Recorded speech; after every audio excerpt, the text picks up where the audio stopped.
Yo, what's up, YouTube? It's your boy Anthony from the You Know Ball podcast, RTP baby. Today, I'm going to be going through the top 10 picks of our Run the Play mock draft, and I'm going to be going through and telling you guys their cards, their stock kind of value.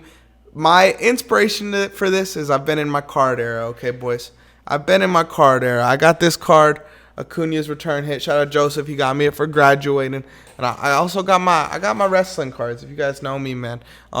But first things always first, I'm a basketball guy, as you guys know. So I wanted to look at our mock draft and kind of give you guys how I'd feel about fits and like if I would invest in them as sports cards specifically. Yeah, so I kind of just wanted to go through, tell you guys what I thought about each prospect, where they fit, etc., etc., etc., obviously. To start, Cooper Flagg, right? Cooper Flagg, to me, is the type of guy that if you have the funds, invest in him. Like, we all know Cooper Flagg's going to be special. And he's in a competitive destination, obviously. So, if you have a good guy on a good team, then he's going to be a good card to invest in. I mean, that's plain and simple, right? It's easy math. Good plus good equals good. Simple. An early ring could get him into conversations of being one of the real guys. Now, if he goes to, let's say, a Washington or a Brooklyn, maybe his career doesn't start off as well. But there's conversations I'm seeing online about Tim Duncan where people don't think Tim Duncan was that great or that talented. Tim Duncan was a great basketball player that got drafted into a better situation. And I don't think Cooper Flagg and Tim Duncan is a good player comp, but I think Cooper Flagg is a good could have a very similar career to Tim Duncan in the sense where he's in a good situation right now, a competitive team now that has the space and the time to also build around him. So, yeah, I mean, I think this destination for Cooper Flagg might be the perfect one as far as his potential. And I think it might be the perfect one as far as, like, the card market space. You know, there's guys like Wemby who are going to sell for a lot right now, but there really isn't much. Like, guys like Cade Cunningham, I'm trying to think of the other young kind of popping guys in the league. Shea, Jalen Williams, Chet, like those guys like are good, but they're not going for what they should go for, you know, as guys that could arguably be the face of the league like Wemby. But Cooper Flagg can do that, and he's in the right situation to do that. Same state, too, you know. We get that Battle of Texas. That could be a Christmas Day game. The number 2 player on our big board is Dylan Harper. I'm just looking now. I see that typo. Come on, Dom. Now, if I had to describe Dylan Harper, basically put, he is a blue chip prospect. You know, the future build of guards is the builds like Cade, Stephon Castle, Derrick White, Kobe White, Luka. Like the big guard, and Dylan Harper has that. And to be frank, he's more athletic than any of these guys with that 6'6" build, right? The only thing he's missing is a consistent jump shot. And if he could develop that consistent jump shot, then we are really looking at like a LeBron type of build as a guard. Like when Eric Bledsoe was young, they called him baby LeBron. Like this is a real life baby LeBron now because he's so big, he's so athletic, he's so strong. He could play make, just missing that jumper. I'm really hoping that this doesn't end up how it is because right now he would get drafted to San Antonio. I would love for them to trade this pick or trade Stephon Castle. It's hard to develop 2 young guards. So that should be pointed out, but I think Dylan Harper is a better player than Stephon Castle. He's a better prospect. So I would rock out with Dylan Harper with this pick. And I think if he could get consistent as a shooter, then he's going to be the perfect guard to put next to Wemby. So if you want to invest in Dylan Harper, it's safe to invest in Wembanyama alongside with him. At number 3, we're looking at Ace Bailey, right? Ace Bailey is going to head to Philadelphia. Now, this is, if I'm calling this a stock, right? If I'm not calling this a sports card, if I'm looking at this like the stock market, this is one of the most volatile players in this draft, right? Either he is going to come out and become that superstar. He's got that KD build, so you see that comparison. He comes out and becomes KD, or he's going to come out and be kind of like that Dion Waiters, Austin Rivers, where they're tough shot makers, tough shot takers, but it's like, can you really win with them being that guy? And I don't know. If I'm being honest, if anyone that has, like, that breaks down drafts on TV or whatever, like, they should all be telling you they don't know. Because Ace Bailey as a prospect looks amazing, but we just don't know if his style is going to work in the NBA, right? Like, unless you're in the rooms with him, unless you're watching him train with these NBA guys, he could give anybody 20, 25, 30, but playing in a 5-on-5 combine pickup game, which he didn't even play in, is different than playing in a 5-on-5 NBA game, where in that combine game, you're trying to make yourself look good to raise your stock. In an NBA game, you also got to make your team better. And I don't know how much Ace Bailey does that. I don't know how much I love the Philly fit, unless they move on from Paul George, which just would feel kind of early if they did. Yeah, it's volatile, but again, he's got the potential to be a 25 to 30 point per game scorer in the NBA, with all that being said. If he could develop into a Michael Porter Jr. type of player where he's kind of catching, shooting, standing in that corner, doing that, then that would work out great.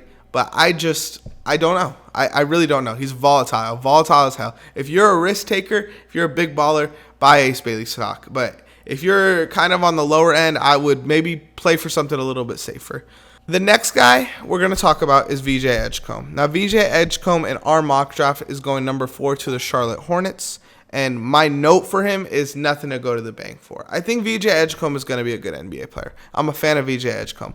Do I think he's going to be a great NBA player? Do I think he's ever going to be an all-star? Do I ever think he's going to make all-NBA? I wouldn't put money on that. I wouldn't bet on that. I wouldn't say that's likely even. But I do think VJ Edgecombe is going to be a great player to play next to LaMelo Ball.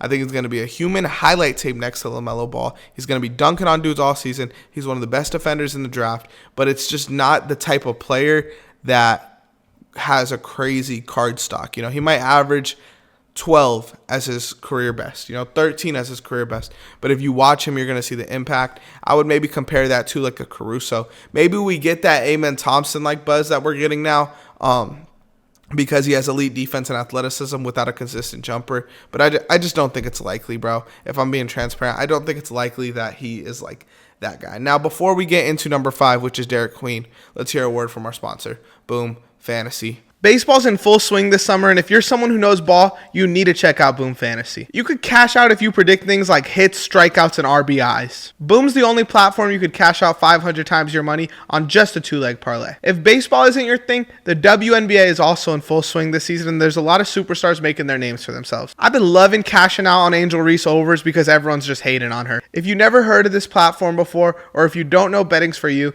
use code RTP for a risk-free bet up to $100. That's code RTP, and it's the best way to support this show. Let's get back to the video. All right, Derrick Queen, right? I think Derrick Queen is everything the market loves. Derrick Queen is going to come to a team that is full of good NBA players but missing the guy. And if you know anything about basketball, like you look at what happened with Luka in Dallas, right? Like Luka had, Dirk was still there, Dennis Smith Jr. was decent, but they were missing that cornerstone, the thing to be hyped about, and Luka came in and he was that. I think Derrick Queen can be that for Utah. Now, I think he's a great passer. He's a great scorer. He's a great rebounder. His flaws are defensively, but defensively, realistically, doesn't up your price. Defensively is going to be cool. It might up your price in free agency, but it doesn't up your price. I would not be surprised if, as a rookie, this guy has multiple 20, 10, and 10 games because he's that good of a playmaker. He's that good of a rebounder. And I think the guys around him like Laurie, like Clarkson, like Sexton, John Collins, even if he sticks around there, I think those guys will elevate him and make him better. Those are good NBA players, right? And there's a lot of people who believe that he could play power forward next to Walker Kessler. I personally don't believe that. If you draft Derrick Queen, I think you either establish Walker as a backup, which I think he really realistically is, or you move on from him if he doesn't like that. But yeah, Derrick Queen, I just think he is going to be a decent NBA player for sure. Honestly, out of these guys, as far as like their price when they open up, I think Derrick Queen would be the one. Derrick Queen, and there's a guy later on that I would say like I would invest a lot of money into and hope for that stock to kind of go up and shoot up. Number 6 is Carter Bryant. What I put down for Carter Bryant is he's going to trick you. Carter Bryant is a 6'8", 3-and-D player with a high motor and super athletic, right? Like, that sounds perfect, and that's exactly what you want when you draft a guy. But as far as a card market goes, as far as the stock market goes, he is not going to be a super high market value player because he's not going to give you those tough buckets. He's never going to be the best player on a good team. He's always going to be a good player, and if his team's good, obviously a good player on a good team. But like, I look at like Aaron Gordon, right? And Carter Bryant and Aaron Gordon are different players, but it's like Carter Bryant's going to impact the game in a similar way where he's going to benefit his team greatly. And if they're good, he's going to look great. If they're bad, you're going to be like, damn, I wish Carter Bryant got traded to my favorite team. So if you watch a Carter Bryant game, his motor is going to kind of convince you, and maybe you'll be like, oh, I want to buy in on this guy. But I realistically think he's going to be a role player, right? And I'm not saying he's going to be a bust. I'm just maybe saying don't invest too much into him. The one benefit I'm going to give him, he's one of the youngest prospects in the draft, being 18. So if that interests you, go on ahead. At number 7, we have Kamen Malawach. My note for him is I just put Miles Turner, man. If he could develop that jump shot consistently, which there's shades of that, he could be a Miles Turner where he's blocking shots, shooting threes, pick and roll, pick and pop. Now, he's not a great rebounder, so that might hurt his counting stats a little bit when you compare him to other guys. But yeah, in our mock draft, we have him going to New Orleans, which he would be the perfect guy to put next to Zion if he could shoot. So he's going to be able to block shots, shoot. Again, not really rebound, but you don't really need that if you're playing next to Zion Williamson. I do think that there's a lot of so me and my co-host did this draft, right? And we go 1 and 1 and 1 back and forth. So this was his pick. I do think he's a fairly average big in this draft, but a lot of people like him a little bit more because he went to Duke. Now, that may be hate. That may be coming from a bad place. But I think there's a couple other bigs that I would have taken over him. But because he's coming out of Duke, because he played next to Cooper, Flag, and Concanapple, I think that people like him a little bit more than what he is. If I'm being honest, if he goes to New Orleans, he would probably start there, but I like Yves Messi a little bit more than I like Kamen Malawach. At number 8, now this is a guy. Derrick Queen and Jeremiah Fears are my guys in this draft, okay? And when I say my guys, I know it's like they're top 5, top 8 picks, so it's like, how are they really like everyone knows about them guys? Like, no, I think that these guys both will end up being all-stars. Now, previous my guys in the past, just to give you guys some preference, I liked Jalen Williams a lot. I like Josh Giddey a lot. So I feel like those are guys with decent value, Jalen Williams especially. But Jeremiah Fears is a guy that I just think this is my favorite player in the class, man. He's the best ball handler, fastest, most creative scorer in the draft right here. And he's 18, right? All he's missing is a consistent jump shot, but his jumper looks good. I think that'll get developed. He's going to be a 25-8 guy, I think, eventually. Maybe not his rookie year. It's always hard for these guards to have a good rookie year. But like once they start ramping up, he's going to be a monster, right? And in our mock draft, we have him going to Brooklyn, so there's all the opportunity in the world. Now, I look at guys like Trae Young, and even I want to say Luka too. The first half of their rookie years, they struggle, and then everyone talks crap, and they call them a bust. And then after that all-star break hits, they go on monster runs, and I could see that happening for Jeremiah Fears this year. Somebody clip that and run that back when it happens, because it will happen. All the opportunity in Brooklyn. And also, one thing about Brooklyn is Brooklyn gives him the opportunity, but there's also guys around him. Now, if D'Angelo Russell stays, that might take a hit on his minutes a little bit, but that is a good veteran point guard to kind of give him the mentorship he needs, because they do have similar styles, I would say, as far as a young D'Angelo goes. Now, D'Angelo is a better shooter, obviously, but being that kind of young, quick point guard, I think D'Angelo came into the league at 18 as well. Cam Johnson's the guy I would put next to pretty much any player that I want to get better. Nick Claxton's the perfect big man there. Cam Thomas is going to give you like reliever buckets. So I think that they will help out Jeremiah Fears a lot, and I think he's going to be a successful NBA player. Now, speaking of role players, Concanapple, we have him going to the Raptors here. I don't have much to say about him.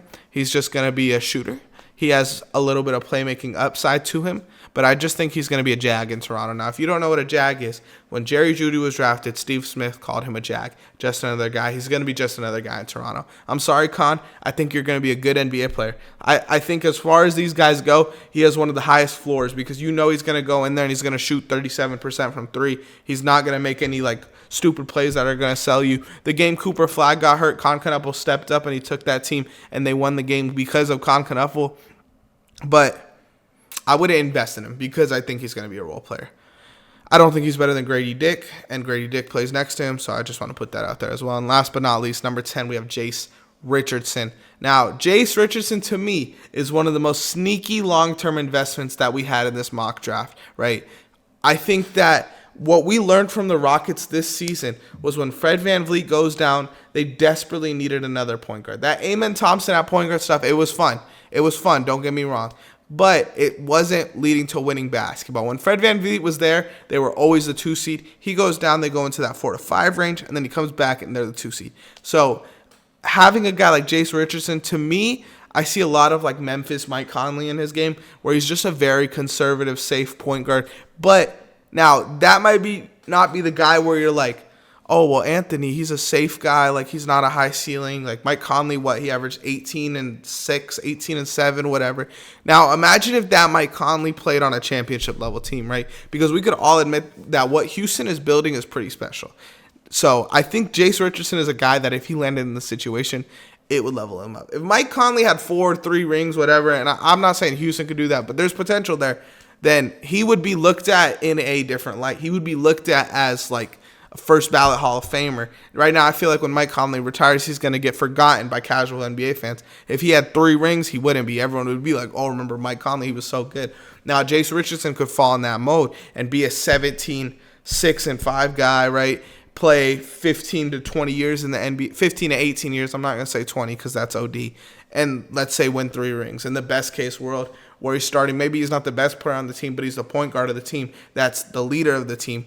I could see that as a super projection for Jace Richardson's career. I think that's where he fits. And then the son of an NBA player, man, like, people are going to be looking out for him to succeed. You know, we saw that in LA this year. We see that a lot in the NBA. Even like a guy like Austin Rivers probably overstayed his welcome a little bit too long. And no knock on Austin Rivers. I love what he does now, providing to the game of basketball. But they're going to look out for him for sure. So let me know what you guys think. If you guys want to watch this mock draft video, I'm going to have that link down below in the description. And then if you guys want we could do a part 2 on our mock draft, or I think this is going to come out right before the real NBA draft. So maybe I'll run it back for that. But let me know. Comment down below. Like, subscribe, follow, join the Discord. We got trivia there every day. Hey, shout out Cardboard47 getting me in this card kind of spirit. So yeah, man. Appreciate it. Peace.